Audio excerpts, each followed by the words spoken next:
باهۆزە هاروی هینەکی سز دەبا لە دەمێک و ژێ بەرهاوین باشووری ئەمریکا دوور دکەوە لێ شارەزایین کەش و هەوا پێشبینیا بەردەوامیە لە هیان دکن لە باشووری ڕۆژهەڵاتە تەکساس و چەندەڤەرین لویزیانە هەتا دوماهیە vê هەفتیە و دەبێژن ئەو هێشتا خەتەرن لەسەر ژیانە مرۆڤان. لە چەند ڕۆژێن دەربازبووی لە باژارە هیوستنی ویلایەتە تەکساس بە هەزاران کەس ژنافلەهی و ئافرابوونێن خورد هاتنە ڕزگارکردن. یاژمن وەرە ئەو وندا بوو ئەو بێدەنگ بوو مەگازیکرێ وێ خۆبچەقین دارێکێڤە گرت بوو. ژمارەکە نەدیارە خەڵکێ لە بەندا تیمên ڕزگارکردنê yên leşkerîne heta wan veguhêzin deverên biselamet.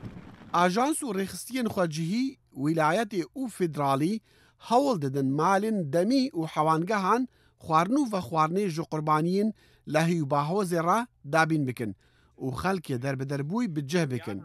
Ajansa Hewarçûnê Federalî fîma dibêje wan dest bi dabeşkirina kartan kiriye ji bo derxistina xelkê ji hewangehên demê tengaviyan û bi cihkirina wan li hûtêlan.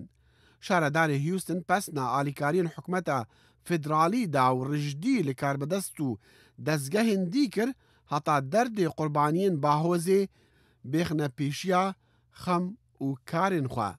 We all have to operate with a strong sense of urgency. Divê em her karekî bikin bi hestekî bilind ne tenê di destpêkê de lê belê tadawiyê. Xelk karê destpêkê bi tenê nenirxînin bimînin tadawiyê.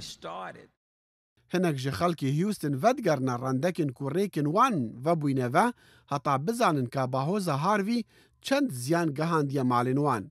Pêşbînî heye ku ziyana bahoza Harvey bigehte dehan milyar dolaran.